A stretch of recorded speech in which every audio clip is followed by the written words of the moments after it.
특별히 이사야서는요, 그러니까 이사야라는 선지자가 있었어요. 어떤 사람은 이사야가 왕족의 후손이다 이렇게 말하는 사람도 있습니다. 그래서 이사야의 아버지는 그러니까 왕은 아니었는데 그러니까 왕자였어요. 그래서 이런 이사야가 BC 한 740년에서 680년경 하나님으로부터 선지자로 불러서 쓰임을 받는데 60년 굉장히 오랫동안 쓰임을 받은 거예요. 고대 시대 안에서 이렇게 보면. 근데 결국에는요 순교를 하게 되어져요. 왜냐? 하나님의 말씀을 그 백성 가운데 선포할 때 그 말씀이 결코 좋은 말씀, 이 왕이나 정치적으로 이 백성들에게 이 말씀이 축복의 말씀들이 아니었기 때문입니다. 경고와 회개와 심판에 관한 말씀들이었기 때문에 결국에 이사야는요 그 민족 특별히 왕으로부터 미움을 받고 죽임을 당하게 되어집니다. 이런 이사야서의 말씀은요 크게 두 가지로 볼 수 있어요. 첫 번째는 하나님께 범죄함으로 받게 되는 심판에 관한 말씀이에요. 두 번째는 이제 심판 이후에 남은 자가 있어요. 남은 자가 심판 이후에 남은 자에 대한 하나님의 구원에 관한 말씀입니다. 이것이 이사야서 전체의 말씀 속에서 계속해서 반복되어져요. 회개를 촉구하고 그리고 회개하지 않으면 하나님의 심판이 너에게 임할 것이다. 그리고 그 심판 이후에 남은 자들에게는 하나님이 구원이 임할 것이다. 이 말씀이 이사야서의 말씀인 것이에요. 이 당시 이사야가 선지자로서 활동할 당시에 시대상을 좀 보면요, 이 북이스라엘이 이제 721년에 아수르의 멸망이 되어집니다. 이사야가 740년부터 하나님의 말씀을 예언하기 시작하는데요. 그게 회개하고 하는 거예요. 경고의 말씀이죠. 심판에 관한 거예요. 그런데 이스라엘은 듣지 않아요. 그 하나님의 말씀들을. 근데 이 이스라엘 백성이 특별히 북이스라엘이 어떻게 범죄하느냐? 하나님 앞에 우상숭배를 하는 거예요. 하나님은 이스라엘의 나라 그 백성을 하나님만을 경외하도록 하나님만을 섬기도록 부르셨어요. 어디서부터? 애굽이라는 나라부터 구원하셔서 출애굽시키셨어요. 그런데 그들이 하나님을 저버리고 하나님을 떠나 우상숭배를 하는 거예요. 그래서 회개할 것을 촉구하죠. 너희가 지금 회개하지 않으면 하나님의 심판이 임할 것이다. 그런데요, 북이스라엘은 결국에는 하나님의 말씀을 듣지 않고 우상 숭배를 처리하지 못하고 또 하나님 앞에 드려지는 그 예배를 실패함으로 심판을 당하게 되어집니다. 그런데 더 기가 막힌 것은 남유다예요. 이스라엘은 남과 북이 이렇게 갈라지게 되어집니다. 이 남아있는 남유다가 이제 이사야를 통해서 선포되어지는 하나님의 경고, 심판의 말씀, 이 말씀을 통하여서 그들이 결국에는 경고 가운데 회개하지 않고 심판당하는 것을 보았잖아요.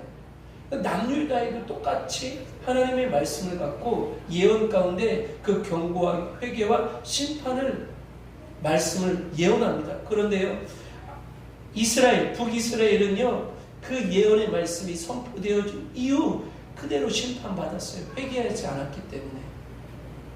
회개한다는 것은 무엇이냐? 그들이 하나님 앞에 속죄의 예물을 가지고 하나님의 전에 나와서 하나님이 기뻐 받으시는 하나님의 말씀대로 하나님의 뜻대로 그 예배를 드리면 되는 거예요. 그 제사를 드리면 되는 거예요.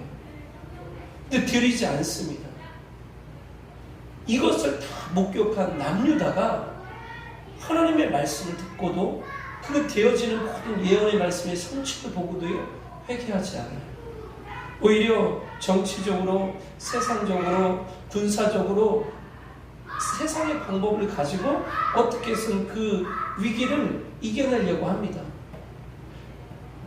그런데 이 남유다조차도요, 결국에는 하나님의 예언의 말씀 가운데 너희들이 회개하고 하나님께로 돌아가지 않으면 우상 숭배를 근절하고 그 예배 가운데 하나님이 기뻐 받으시는 온전한 예배를 드리지 못하면 너희가 멸망할 것이다 했던 이 하나님의 말씀이 이루어져요.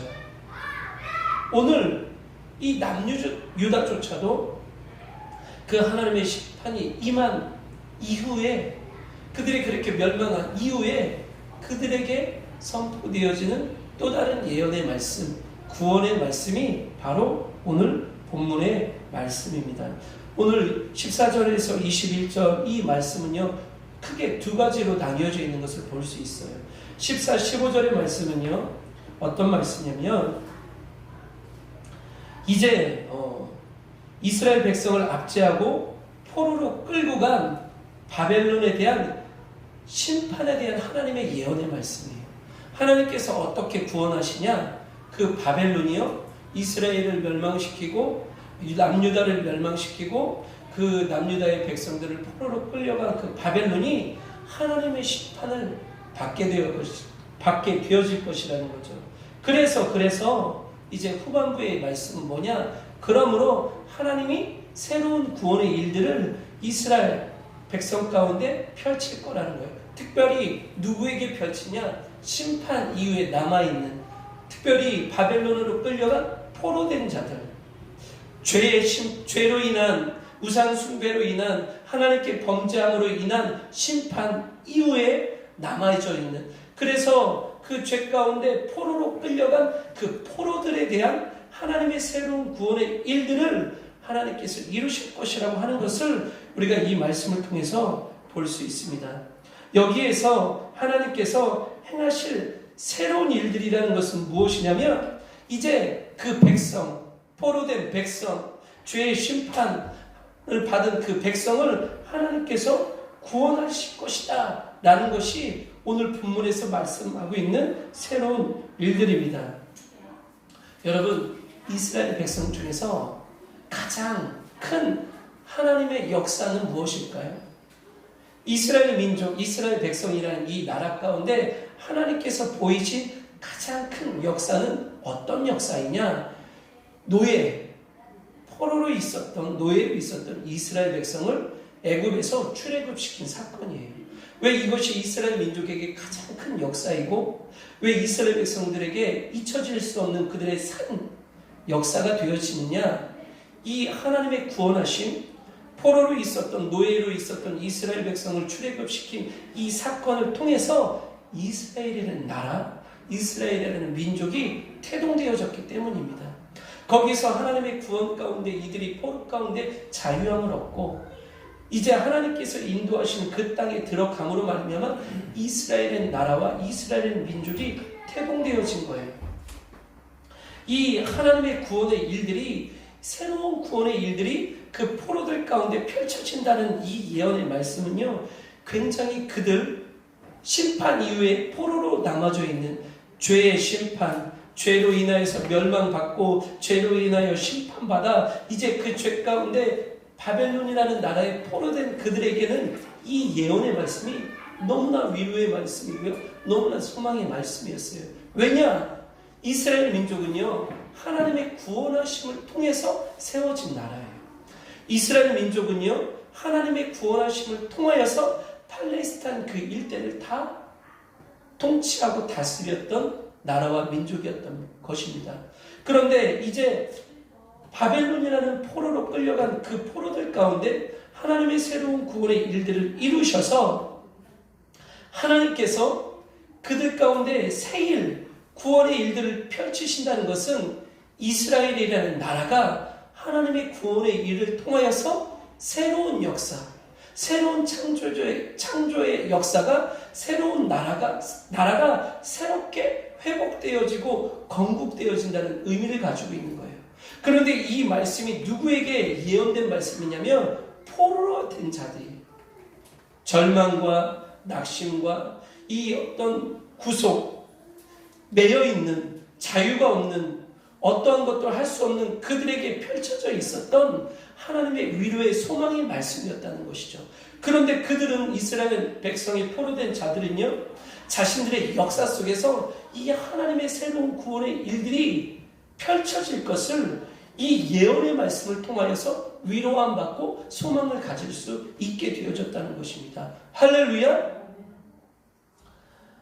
14절에 하나님의 말씀을 보면요, 이스라엘을 바벨론 포로에서 해방시키기 위하여 행하신 구체적인 일들을 말씀하고 있는 것을 우리가 볼 수 있습니다. 여기에 보면 하나님은 너희를 위하여 바벨론에 사람을 보내 이 모든 갈대아 사람에게 자기들이 연락하던 배를 타고 도망하여 내려가게 하리라 라고 말씀하고 계신 것을 우리가 볼 수 있습니다. 여기서 하나님께서 바벨론에 사람을 보내신다는 것은요, 페르시아 군대를 말해요. 특별히 고레스 왕이에요. 고레스 왕. 고레스 왕이 누구였냐? 다니엘서의 말씀해 보니까요, 고레스 왕은 바벨론의 신하였어요. 근데 바벨론이 이 고레스 왕을 통하여서 무너지게 돼요. 놀라운 것은 여러분, 고레스 왕이 이 바벨론이라는 제국이에요. 제국. 어마어마한 나라죠. 오늘날에 말하면 미국 같은 나라예요. 그런데 총 한 방 안 쓰고 칼 한 방 휘두르지 않고 무혈입성하게 됩니다. 무혈입성. 이 페르시아가 세워지된 이 배경을 보면요, 전쟁을 통해서 어떻게 물리적인 힘을, 군사력을 통해서 바벨론이 무너지고 페르시아 제국이 세워진 게 아니에요. 그냥 바벨론이 이 고레스라는 왕을 통하여서 스스로 무너져요. 오늘 말씀해 보니까 이 바벨론을요, 페르시아라는 군대를 보내서 멸망시키겠다고 하나님께서 이사야를 통해서 이미 남유다가 멸망하기도 이전에 예언케 하셨다는 거예요. 이런 일을 단행하신 이유에 대해서 하나님은요, 이 말씀 가운데 뭐라고 말씀하시냐면, 왜 하나님은 페르시아라는 나라를 생성케 해서 바벨론이라는 나라를 멸망시켰냐? 너희를 위해서라는 거예요. 너희를. 이스라엘 백성을 위해서라는 겁니다. 지금 죄로 인해서 심판을 받아 포로로 끌려가 있는, 나라가 멸망하고 자신의 주권이 다 무너지고 소망이 없는 그 자기 백성, 하나님의 백성, 이스라엘 백성을 위하여 하나님께서 페르시아라는 나라를 일으켜 세우셨다는 거예요. 그래서 이 나라를 들어 바벨론이라는 나라를 무너뜨리셨다는 것입니다. 순전히 누구를 위해서요? 이스라엘 백성을 위해서입니다. 세계 역사를 보면 바벨로니아는 페르시아라는 나라를 통해서 멸망하게 되어져요. 그리고 이제 페르시아라는 제국이 형성되어지는 것을 볼 수 있습니다. 그런데 세계의 역사는 어느 날 고레스 왕이 우연히 나타난 거예요. 그래서 고레스라는 사람이 야욕을 가진 거죠. 세계 정복과 세계 제국을. 근데 그 모든 것이 세계의 역사는 우연이라고 말해요. 그런데 성경은, 하나님의 말씀은 이제 이사야를 통하여서 예언된 하나님의 말씀을 살펴보니까 어느 날 우연히 그렇게 되어진 것이 아니라, 어느 날 우연히 페르시아가 생성되어지고 그 페르시아에 의해서 바벨론이 무너진 것이 아니라 철저하게 누구의 뜻에 의해서? 하나님의 뜻에 의해서 하나님께서 그렇게 역사하시고 하나님께서 그렇게 주관하셨다는 겁니다. 할렐루야. 그래서요, 성경은 이렇게 말해요. 우리에게 이 세계의 역사의 주관자가 누구이다? 하나님이다. 이제 초등학교에 제가 배웠는지 모르겠지만 저 때는 제가 중학교 2학년 과학 시간에 배운 것 같아요. 이제 빅뱅의 다윈의 그 진화론을 배우게 됩니다. 근데 그 진화론이라는 이론을 보면요, 인류가 어떻게 시작됐느냐? 어떻게 시작되어지죠? 그쵸? 너 배웠니? 그 빅뱅이 어느 날 부딪혀요. 뭐가 펑 하고 돼서 우연히 생물이 생긴 거예요. 미생물. 그 미생물이 뭐예요? 진화해서 뭐가 돼요? 너무 빨라요. 물고기가 돼요. 물고기가. 그게 빅뱅의 원리예요. 빅뱅. 어떤 충돌이 생긴 거예요. 어떻게? 우연히. 세계의 모든 역사는요, 역사학자들이 뭐라고 하면요, 우연이에요. 우연히. 어느 날 갑자기 우연히 어떤 한 사람이 세계의 역사 가운데 튀어져 나오는 거예요. 그 한 사람으로 인해서 세계의 역사가 휘몰아치는 겁니다. 히틀러가 왜 생겼어요? 히틀러가 왜 그런 그 마음에 야욕을 품고 세계전쟁을 일으켰습니까? 세계 역사학자들은 우연이라고 해요. 왜 우연이라고 말하냐면 히틀러가 왜 그랬는지 모르는 거예요. 그런데 성경에서 교회사는 그것을 어떻게 보느냐? 그것이 하나님의 주권이라는 거예요. 그것이 하나님의 심판이라는 것입니다. 그래서 세계의 역사의 주관자는 누구이시다? 하나님이시다는 거예요. 왜냐? 오늘 이 바벨론의 역사, 페르시아의 역사가 생겨지기도 전에, 이 나라의 흥망성쇠가 기록되어지기도 전에 이미 이사야라는 선지자를 통하여서 선포되어졌다는 거예요. 예언의 말씀으로. 할렐루야! 그런데 하나님은 한 나라의 흥망성쇠를 왜 주관하셨냐? 자기 백성을 뭐 하시기 위해서? 구원하시기 위해서.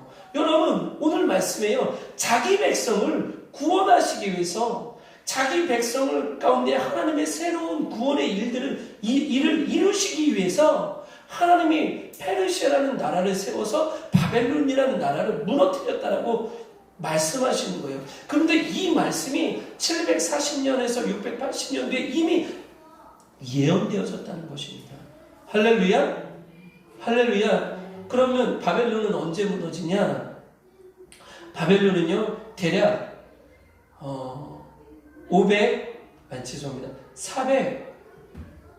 470년경, 460년경에 바벨론이 무너져요.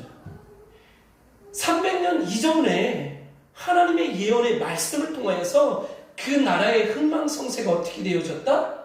이미 정해져 있어요. 그런데 하나님은 이 열국의 흥망성쇠를 주관하시는데 그 나라의 흥망성쇠를 주관하는 기준이 무엇이냐는 거예요. 하나님의 기준은 무엇이냐? 하나님의 자기 백성, 하나님의 택하신 백성을 그 죄로 인한 심판으로부터 어떻게 하시기 위해서? 구원하시기 위해서 하나님이 자기 백성, 하나님의 택하신 그 백성의 죄로 인한 심판으로부터 구원하시기 위해서 나라의 흥망성쇠, 세계의 열강의 역사를 주관하고 계시다는 거예요. 할렐루야? 여러분, 이거 굉장히 놀라운 일들입니다. 세계의 모든 역사는, 인류는요, 이 인류의 역사가 우연히 생겨졌다라고 말을 해요. 인간이 우연히 생겨졌다라고 말합니다. 그래서 창조과학을 하는 사람들, 우주과학을 연구하는 사람들이요, 이제 속속히 밝혀내는 것들이 있어요. 그래서 다윈의 진화론이 지금은 다 거짓이라는 것이 알만한 과학자들은 다 알고 있어요.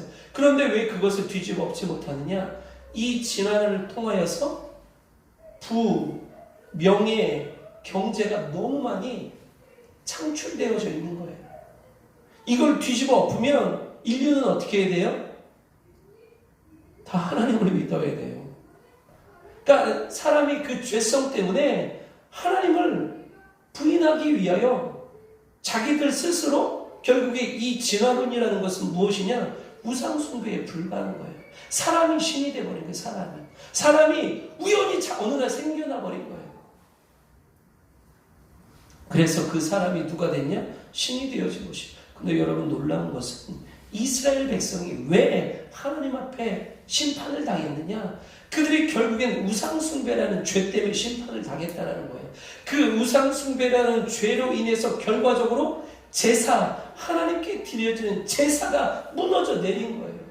여러분, 이스라엘은요, 하나님과 시내산에서 그 시내산 언약을 하는 순간부터 죄로 인하여 점쳐진 너무나 연약한 존재에 불과했어요. 그런데 하나님께서 이들에게 뭐를 주셨냐? 은혜의 방편으로 성막을 주세요.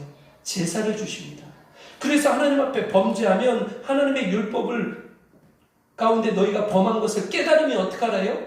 하나님께 나와서 속죄의 제물을 가지고 제사하면, 속죄제를 드리면 하나님이 어떻게 하신대요? 그들의 죄를 사하고 그들의 제사를 향기나는 냄새로 받으셔서 하나님은 그들의 하나님이 되어지고 그들은 하나님의 백성이 되어질 것을 이 제사를 은혜의 방편으로 주셨다는 거예요. 그런데 그들 스스로 우상 숭배를, 사람이 신이 되어주고 싶은 거예요. 여러분, 아합이라는 왕을 아십니까? 북이스라엘의 아합 왕은요, 솔로몬 또는 다윗 그 이전의 어떤 역대 왕들보다 이 북이스라엘의 영토가 가장 넓었습니다. 북가요, 솔로몬 시대는 비교도 안 돼요. 아합 왕 때. 북이스라엘이요, 거의 그 페르시아 일대를 다 주관할 수 있는 무역의 요충지를 다 가지고 있었고요. 군사적 힘을 다 가지고 있었어요. 그렇게 이 아합 왕이 무역에 뛰어난 사람이었어요. 그러니까 이 아합 왕이 어떻게 해요? 이사벨이라는 아내 왕이 넘쳐나게 하는 거예요. 그때 하나님이 이 북이스라엘에게 가뭄을 내려요. 누구를 통해서? 엘리야 선지자를 통해서. 그래서 북이스라엘이 쇠락하기 시작하는 거예요. 그런데 그 북이스라엘에게 하나님이 경고하세요.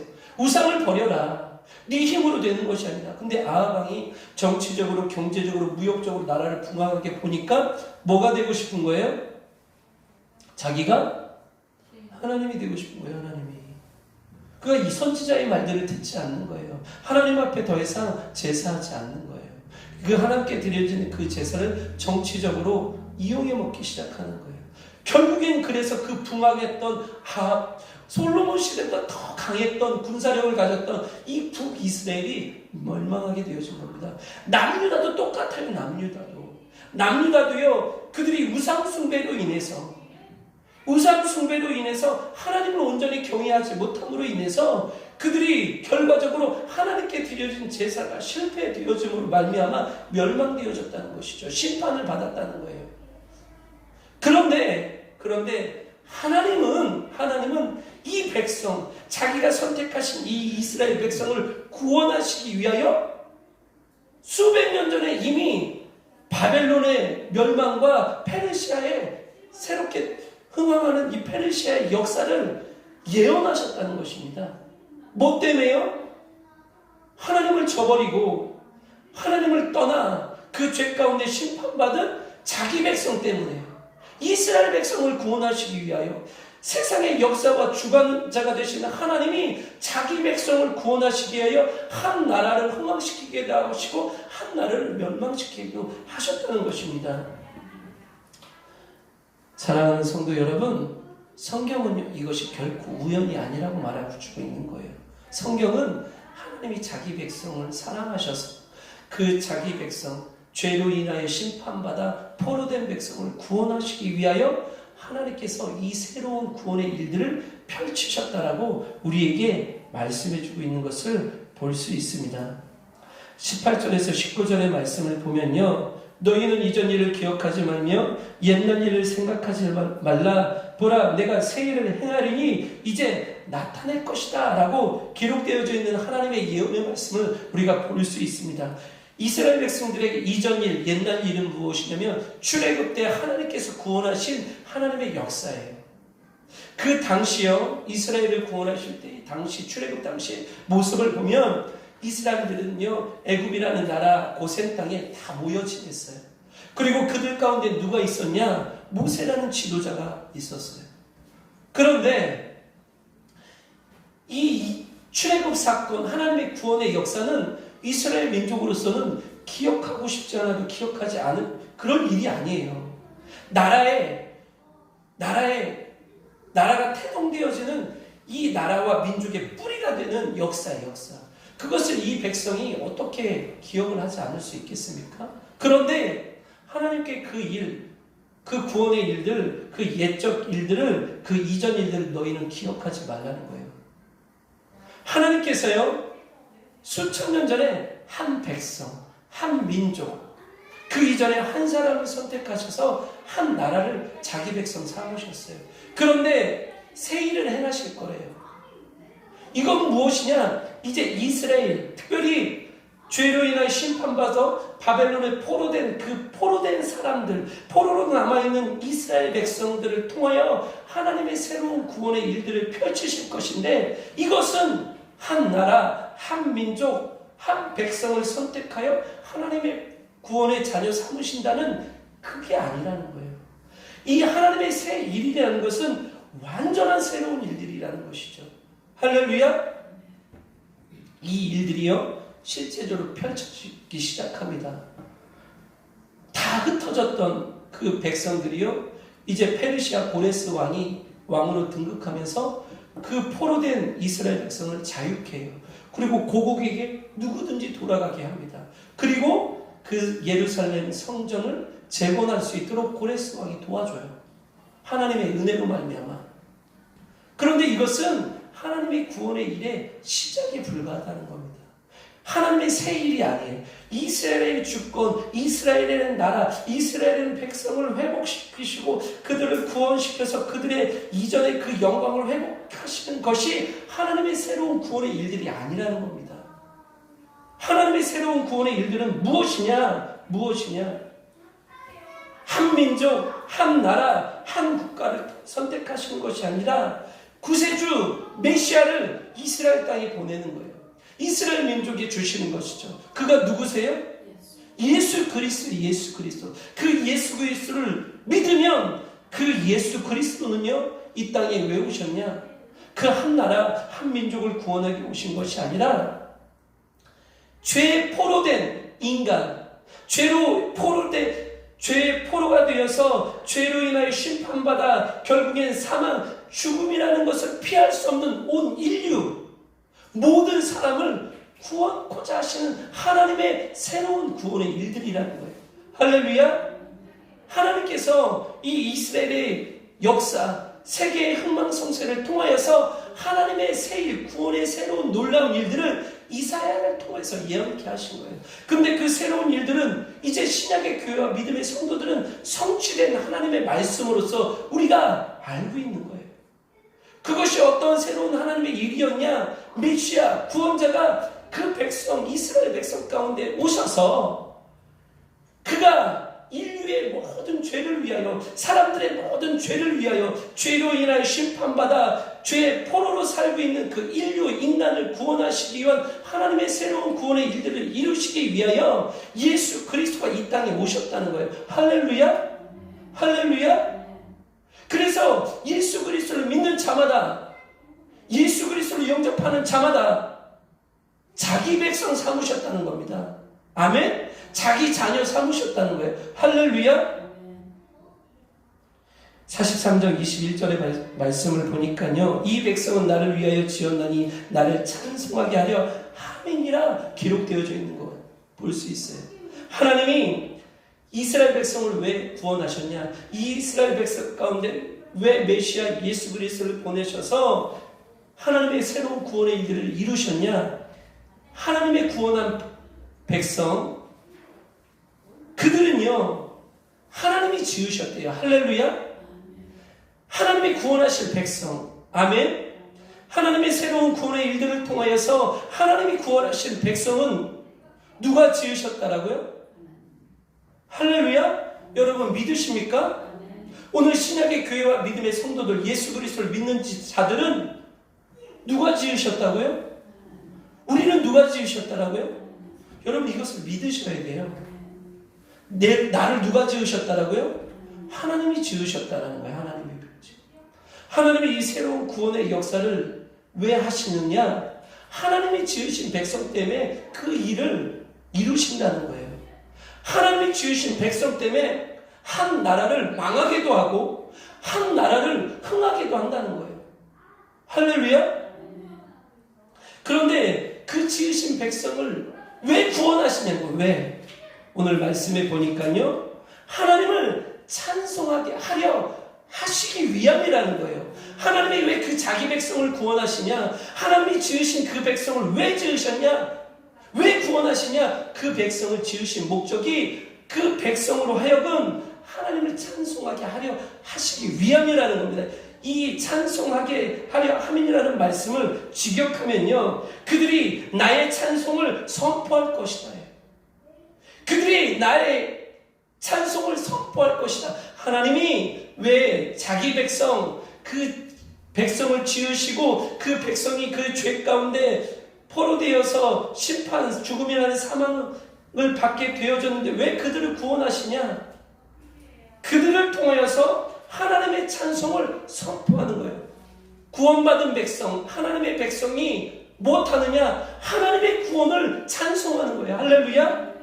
하나님의 구원의 노래를 부르는 거예요. 할렐루야. 교회와 구원받은 믿음의 성도들이 무엇하는 거냐? 우리를 구원하신 하나님을 찬송하는 거예요. 아멘. 이것이 무엇입니까? 오늘 주일날 모여 하나님 앞에 드려지는 예배라는 거예요.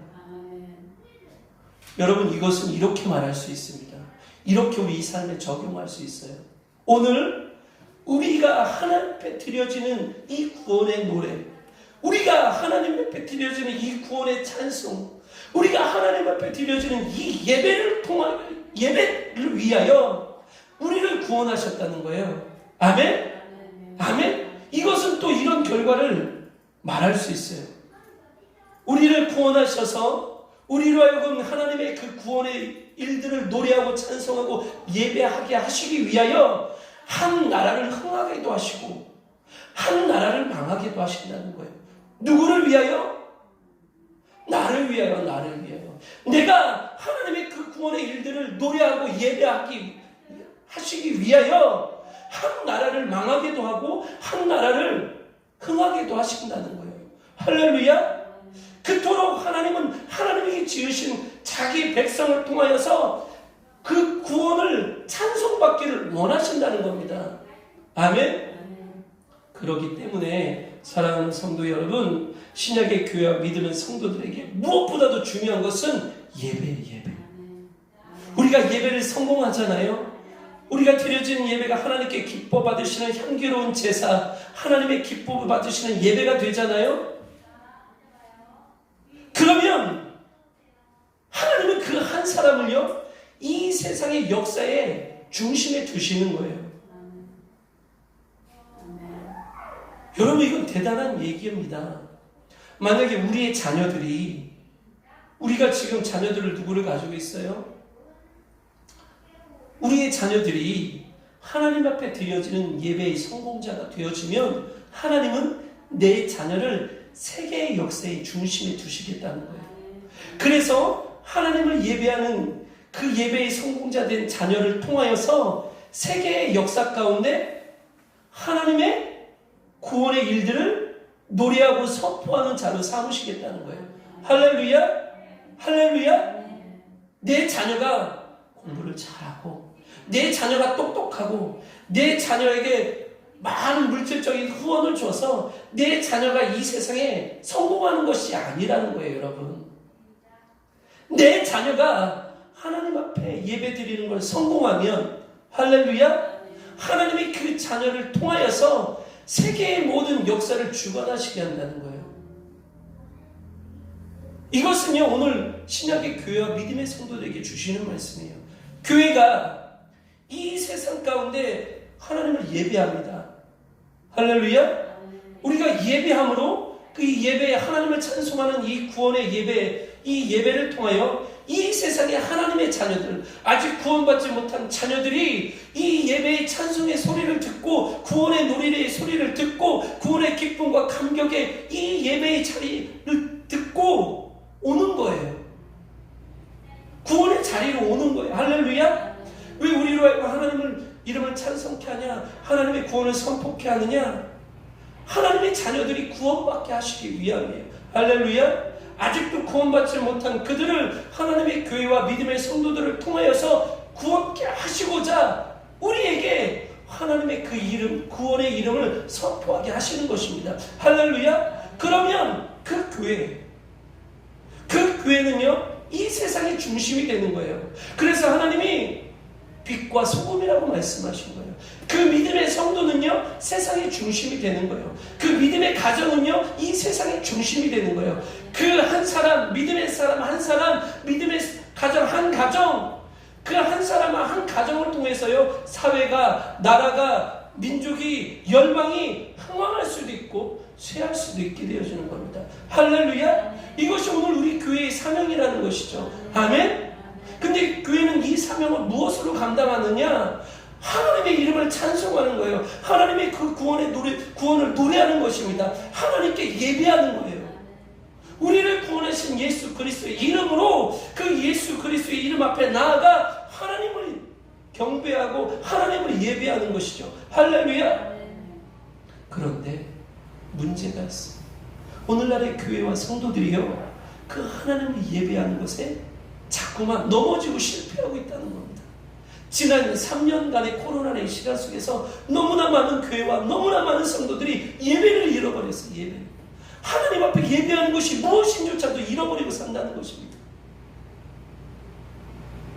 그런데 여러분, 놀라운 것은 이스라엘 백성 남유다와 북이스라엘과 남유다가 결국에는 우상숭배라는 결과 예배 하나님 앞에 제사를 실패함으로 멸망했다는 거예요. 오늘 우리의 교회는 예배를 위협받고 있습니다. 여러분, 그런데요, 오늘만 그런 게 아니에요.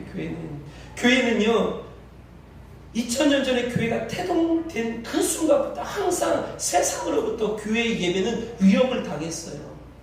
그런데도 불구하고 초대의 모든 사도들과 초대의 교부들과 초대의 모든 성도들은 이 예배를 하나님 앞에 온전히 드리기 위해서 어떻게 했어요? 순교했어요. 자신의 목숨을 이 예배와 맞바꿨어요. 그러므로 하나님의 교회가 이 세상의 중심이 되어 하나님의 구원의 일들이 오늘도 교회를 통해서 나타내주고 있는 것입니다. 할렐루야. 할렐루야. 오늘 하나님의 몸된 교회, 예수 그리스도를 믿음으로 하나님의 자녀된 우리를 하나님이 찾고 계세요. 예배의 성공자 한 사람을 찾고 계신 거예요. 하나님은 그 예배의 성공자 한 사람, 그 한 가정, 한 교회를 통하여 이 세상의 역사의 중심에 던져놓고 그 교회, 그 성도, 그 가정을 통하여 하나님의 구원의 일들을 나라와 민족과 열방과 족속과 세계 가운데 나타내시기를 원하시는 것입니다. 할렐루야. 오늘 우리를 그렇게 부르신 거예요. 할렐루야. 내가 오늘 드려지는 이 예배의 성공자가 되어지면, 내가 내 삶을 하나님께 거룩게 드려지는 산 제물이 되어지면 하나님을 내 인생 세상의 역사의 시간 속에 던져놓고 나를 사용하시는 거예요. 할렐루야. 할렐루야. 그렇기 때문에 믿음의 선조들은요, 이 예배를 자신의 목숨과도 바꾸지 않은 거예요. 하나님의 이 구원의 일들이 그 교회와 자신들의 삶을 통해서 나타내지기 위하여 생명조차도 아끼지 않은 거예요. 왜냐? 그렇게 우리를 지으셨대요. 아멘? 그렇게 자기 백성 삼으셨대요. 아멘? 이게 하나님의 뜻이라는 겁니다. 아멘? 이게 우리에게 주신 이 하나님의 뜻을 자기 생명보다 귀하게 여긴 거예요. 왜냐? 예수 그리스도가 부활하셨기 때문입니다. 아멘? 죽어서 살아서 예수를 믿으면 죽어도 살겠고 살아서 믿는 자는 죽지 아니하리라. 그렇게 그 예수를 믿음으로 하나님께서 우리를 지으시고 우리를 만드신 이 뜻 안에서 순종함으로 살아가는 자들은요, 소망,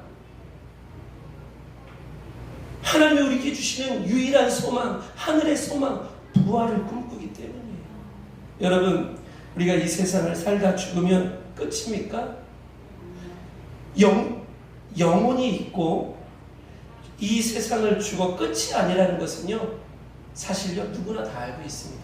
그런데요, 누구나 다 알고 있는 이 현실, 이 사실을요 다 모른 척하고 살아요. 죽음 이후의 삶에 대해서는요 생각하지 않고 살아요. 뭐만 놓고 살아요? 오늘 여기서 사는 삶만 놓고 살아요. 우리에게 주시는 이 말씀 속에서 우리가 알아야 될 것은, 하나님께서 그렇게 하나님을 찬송케 하는 자들을 통하여 이 세상 가운데 하나님의 구원의 일들을 이루시고, 그 사람들이, 그 믿음의 거룩한 성도들이, 그 하나님의 몸된 교회가 이 세상뿐만 아니라 그 하나님 나라 가운데서도 존귀함을 받고 그렇게 예수 그리스도와 영원토록 왕노릇하게 되어진다는 것입니다. 할렐루야. 이 부활의 소망을 예수 그리스도가 그 십자가에서 죽으시고 다시 부활하심으로 우리에게 보여주신 거예요. 아멘? 아멘. 여러분, 그러기 때문에 우리가 무엇보다도 지금 힘써야 될 것은 예배. 특별히 어려운 시대를 만났습니다. 주님, 기도합니다. 주님, 이 땅에 하나님 앞에 드려지는 이 예배가 어려운 시기인데, 이 어려운 시기에 우리가 그 어려움을 회피하지 않고 우리의 목을 내놓아 하나님이 기뻐 받으시는 예배의 성공자가 될 수 있게 하여 주시옵소서. 아멘. 여러분, 그런 자들을 하나님이 지금 찾고 계셔요. 아멘. 그런 자들을 통해서 하나님의 일들을 이루실 줄 믿습니다. 아멘. 우리의 자녀들이 그렇게 하나님의 예배의 성공자들을 우리가 양육하고 키우면 그 아이들은요, 평생에 누가 책임지시냐? 하나님이 책임지시는 거예요. 그 교회는요, 하나님이 책임지시는 거예요. 아멘. 그 성도와 그 가정은요, 하나님이 책임지시는 거예요. 할렐루야. 할렐루야. 오늘 우리 교회 그런 교회 되어준 줄 믿습니다. 우리 성도님들 그런 성도님들 되어준 줄 믿습니다. 여러분, 좌우 앞뒤 있는 성도들과 인사 나눕시다. 당신이 세계의 중심입니다. 성도님이 세계의 중심입니다. 권사님이, 집사님이, 성도님이 세계의 중심입니다. 여러분 믿으십니까? 이 세상의 시간은요, 여러분들 중심으로 흘러가고 있어요. 진짜 하니까요. 지금요, 세계의 시간이, 세계의 역사가 여러분들 중심으로 흘러가고 있다니까요. 왜 아멘들을 안 하지? 할렐루야? 아멘.